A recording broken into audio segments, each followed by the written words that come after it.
Ballistics evidence can be crucial to cracking and prosecuting a case. In fact, it was the most important evidence presented in a 1989 murder trial, and it has a man currently sitting on death row at San Quentin. Tonight in a KTVU special report, our Rita Williams looks back at the case and the evidence now being questioned. Ballistics evidence is now on the firing line. Are these two tiny fragments of a bullet, together less than 1/8 by 1/4 of an inch, enough proof to execute Dennis Harold Lawley on San Quentin's death row for 19 years now? His attorney says no. Dennis Lawley is absolutely innocent, and he was wrongfully convicted in 1989, and he deserves a new trial. But the bullet fragments and some circumstantial evidence were enough to convict Lawley for a killing, January 22nd, 1989, the day the San Francisco 49ers won the Super Bowl in Miami. Touchdown!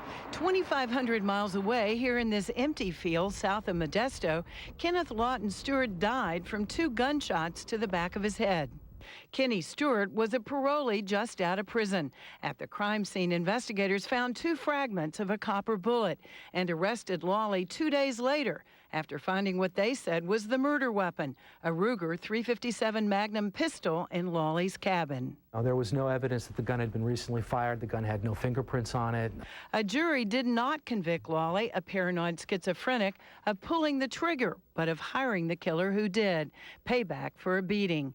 A state ballistics expert concluded the Ruger was the murder weapon, that he'd microscopically matched the bullet fragments to the gun. In a retest 4 years ago, an ATF ballistics specialist also said he found a match, but barely. And he also says that it is a really, really close call. When a gun's fired, marks inside its barrel will be imprinted on the outside of the bullet. These so-called tool marks can be class characteristics reflecting a manufacturer's specifications. Tool marks also can be smaller individual characteristics considered unique to a particular gun that can change over time.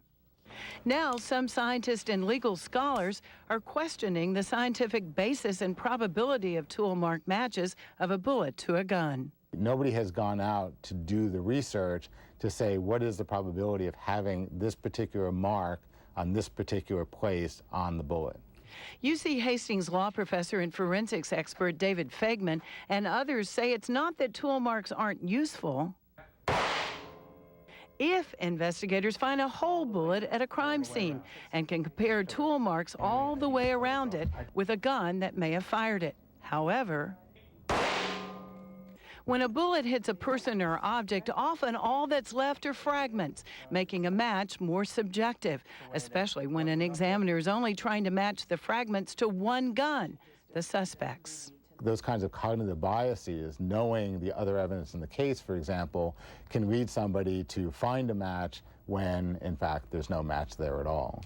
We didn't have the gun and fragments, but took the examiner's reports to an independent private lab, Forensic Analytical in Hayward, and to senior forensic scientist John Jacobson. And in this case, there's just not sufficient individual characteristics to make an identification. There's more. From prison, the admitted gunman Brian Seaborn, who was convicted of second-degree murder, said he killed Kenny Stewart on orders from the white supremacy prison gang, the Aryan Brotherhood, that Dennis Lawley had nothing to do with it. Seaborn even drew a map showing where he said he buried the real murder weapon, a .357 Magnum Smith & Wesson, in this Modesto field. And I took my shovel and I put it down, and I heard a little clang.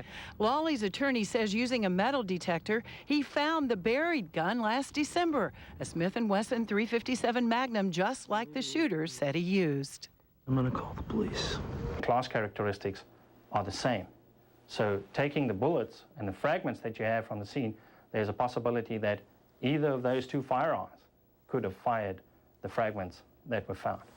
There is no way to prove if the Smith & Wesson was the murder weapon. It's too unstable to fire, and the marks inside the rusty old barrel wouldn't be the same as 19 years ago. We will never be able to definitively prove that the Smith & Wesson fired the bullets that killed Kenny Stewart. He's asking the state Supreme Court to order a new trial for Lawley, now 64. I pray for justice. That's what I pray for, justice be done in this.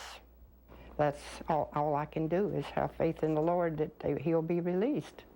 If that ever happens, Dennis Lawley's 88-year-old mother, Noreen, hopes she's still alive to see it. Rita Williams, KTVU, Channel 2 News.